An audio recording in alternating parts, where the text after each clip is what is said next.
Cloud gaming might seem unfamiliar to some and it's easy to dismiss, but if you're here, you're curious and you're not alone. Abxylute sent this prototype free of charge. Them doing so has no impact on my opinions, no money changed hands, nor did they see a script or video before you got to see it too. My opinions reflect the unit that I have. Please know retail ones may improve a little. This review is a baseline of what to expect, and when they send me a retail unit, I'll make sure to update my thoughts. Today we'll go over the hardware, ergonomics, feel, performance, software, and to finish, a conclusion and recommendation. The first change is the shell. It's built with a smoky black see-through, making it possible to see part of this nice build. As with the non-Pro, the ergonomics and IOs haven't changed. To keep everything short and sweet, all the buttons you'd expect are there. No extra shoulders or back paddles. Generally speaking, both V1 and V2 feel great and comfortable to game on. Really, the only letdown on V1 were the sticks, which we'll address in detail later during the review. Notably, the USB-C port now supports faster charging and a broader range of power ratings, an upgrade that makes a real difference. The same connector also now supports video out up to 4K 60 FPS, which I also tested and it worked perfectly. It'll work on TVs, monitors, AR glasses, etc. Let me direct you to the branding at the back. You'll notice a lack of fan inlet as this handheld is entirely passively cooled. The back can be hidden completely by buying their ergonomic grip. I'll speak to those familiar with the One. You know how some corners of this portable can feel a bit sharp, not literally, but just in comparison to many electronics. Well, the grip will pretty much round all of it and will also make the device feel larger overall. I like it,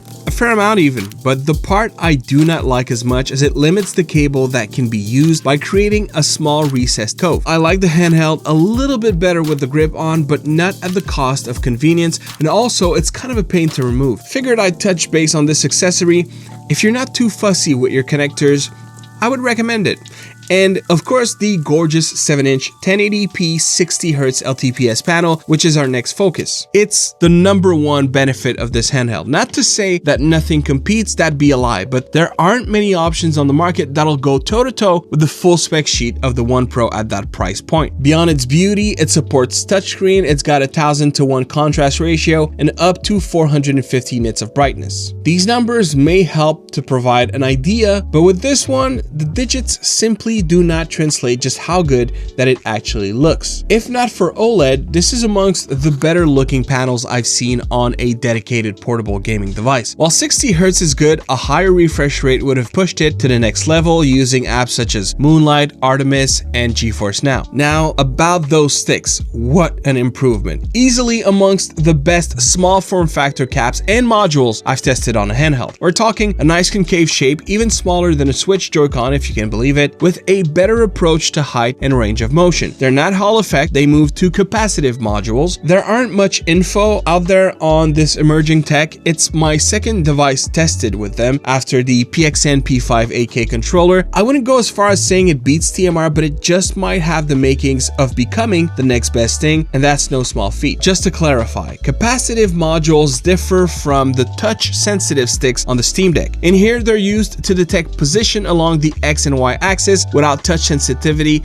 ever being involved. Though not exactly about controls, RGB around the buttons had subtle implementation before. The second time I preferred them shut, the see-through shell barely diffuses the LEDs and there's no settings for brightness. We can still change the color from a handful of presets and it still shines through the slightly translucent face buttons, but at the cost of blinding you. The implementation feels out of place on the One Pro, definitely an element that could have used a redesign. The next upgrade is the MediaTek Genio G510 processor, a significant-ish improvement over the previous one. I say ish and I need to clear that out. It is vastly superior, but it's also obvious that the device is not built around its new SoC. Rather, it feels like the new drop-in in a previously designed handheld, and the performance, though better, still reminds you that it is the case. In itself, it's not a bad thing, but what I'm implying is that if the handheld would have experienced some redesigns, such as the RGB, for example,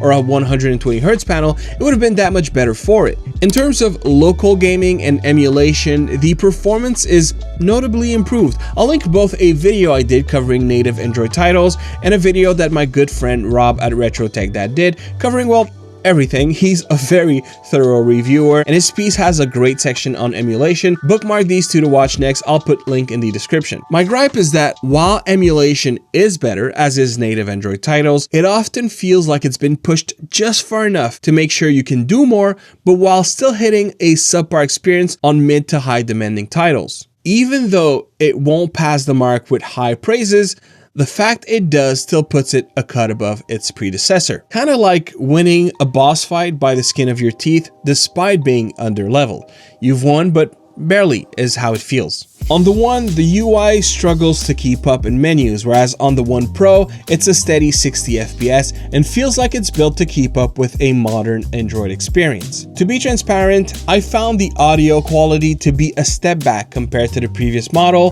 Here's a sample.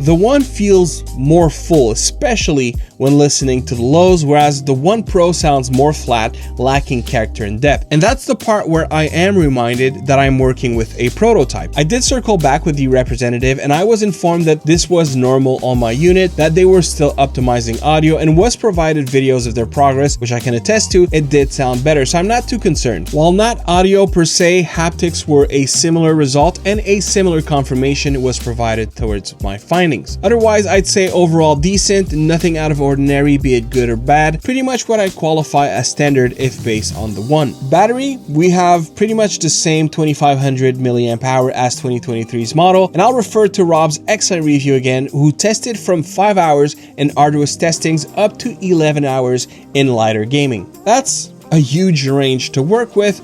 But the unsung hero is not the battery, it's how fast you can finally charge it. Remember, the device features a fully passively cooled chip, no fans or high power modes that drains the battery quickly. Instead, we're presented with an extremely flexible situation, but where the One also did, it also required much longer to charge, an extremely welcome change that most definitely deserves a mention. Next on the list, and one that I will let you judge with your own eyes, when it comes to wireless connectivity, the newest Abxylute handheld does not improve versus the predecessor. It's also very important to mention that it does not need to. It retains similar Wi-Fi bands and Bluetooth support, with MIMO being part of the package deal. That's the true silent and invisible benefit that it has over many devices that can still be used for streaming but are not inherently designed for it. In simple terms, MIMO is like upgrading from a single lane to a multi-lane highway. You'll have more bandwidth on the multi-lane as long as there are no congestions. As long as your equipment supports it, your Abxylute will never skip a beat on a strong and robust connection, but at the same time, that experience will solely depend on the quality of your router, your internet connection, your latency, etc. Lastly is software. You can go traditional Android, which I personally prefer from habit. If you wish for a full Abxylute experience, the handheld mode provides a more curated feel and one that feels more console-like. You have some settings tweaks both in the handheld and standard UI settings, nothing too game-changing that'll greatly improve or negate your output. Still, I'd recommend familiarizing yourself with both because some options found in one will not be found in the other, and vice versa. There isn't much you won't be able to do with the 2025 model, from native Android, emulation, but also streaming. There may be a few titles and apps where you'll run into issues due to a lack of controller emulation, also known as controller spoofing. For example, Call of Duty Mobile is a game you won't be able to play without using the touchscreen as you would a phone. That is until their screen mapping solution is released, which is advertised on their Kickstarter to come at a later date, which I'll do an updated video on as soon as the software becomes available. That as well as retail versus prototype updates. Make sure to hit the subscribe button to not miss it. To conclude, yes, I'd love to have more power or a higher refresh rate. I could compare it to other devices because yes, there are more powerful with many of the salad dressings I wish the One Pro had. It's also important to acknowledge the One Pro does widen the range of options versus the handheld it was inspired from. It keeps a slim and light body, no fan noise, same price point, and still improves on the biggest gripes from the V1, the sticks, the charging speeds, the power of the chip. They improved on everything that needed improving while still keeping the things that made it great. And so I ask, does it truly earn the moniker Pro in front of its name? The Odin 2 Portal is $120 more.